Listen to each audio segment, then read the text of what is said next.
All right, we're going to jump right in. I'm just going to throw some words at you, just a few fragments, and I want you to just listen, see how they land. Don't try to make sense of them, not yet. That's kind of the point. Ready? They go wet. Heat, heat, heat. Nice, nice, nice, nice. We must down. Okay, what on earth was that? Some kind of weird poem? Maybe random words from a dream journal? What does any of this mean? It feels disjointed, right? Confusing? And that feeling of confusion is exactly what we're here to talk about. Well, here's the thing. Those words, they're not random at all. They come directly from an audio file. And the title of that file is simply Dissociation. That's the Portuguese word for dissociation. And believe me, that one single word is the key that unlocks everything. And this is the absolute core of it, right? Dissociation isn't about what you see or hear. It's about what you don't feel connected to. It's this mental process of disconnecting from your own experience, your thoughts, your feelings, even who you are. It's kind of like your brain's emergency escape hatch for when things get too overwhelming. And those fragmented words we just heard, that's what it sounds like from the inside. So now that we have this key, this new lens of dissociation, let's go back to those strange phrases, because all of a sudden, they stop being just random noise. They become this incredibly clear picture of a very hidden, very real mental state. Let's start with this one. They go away, I don't know. Before, it was just vague, but listen to it again now that you know the context. And bam, right there, you have the core feeling of dissociation.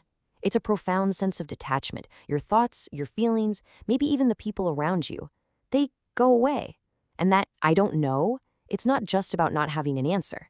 It's that deep, unsettling uncertainty you feel when you're adrift for your own mind. Okay, what about this one? This relentless, looping repetition of just one word, one sensation. Heat, heat, heat, heat. What we're hearing here is another classic sign: altered sensory perception. When someone dissociates, physical sensations can get weird. They can feel super intense, almost overwhelming, like a sound stuck on repeat that you can't turn off. Or they can feel distant and muted, like it's all happening to somebody else.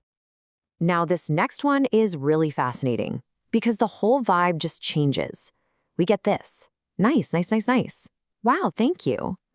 On the surface, it sounds, well, nice. Positive, even. But seen through this lens, it could be a perfect example of a huge emotional disconnect. It's like you're watching yourself have a positive experience from across the room. You know you're supposed to feel something nice, so your mouth says the words, but your heart just isn't getting the message. It's the performance of an emotion, not the actual feeling of it. And finally, we land on this incredibly powerful and kind of strange phrase. We must down. The grammar's a little off, right? But emotionally, it is spot on. What that phrase just nails is this terrifying feeling of losing your agency, losing control. It's not I want to go down or I am going down. It's we must down. It's this inevitable pull, like you're caught on a current you can't fight. A complete surrender of control over your own mind. So we've kind of cracked the code on these specific words, but you might be thinking, okay, that's interesting, but what does this have to do with me? Well, a lot, actually. Because dissociation isn't some rare, far-off condition. It's a human experience, and it exists on a really wide spectrum. You know, we all dissociate a little bit. Every single one of us. Ever get so lost in a good book or a movie that the entire world just vanishes for a minute? That's a mild form of dissociation. Or how about this one? Driving on a long, boring highway, and you suddenly kind of snap back to reality and realize you can't remember the last 5 miles. That's it, too. Your brain just went on autopilot.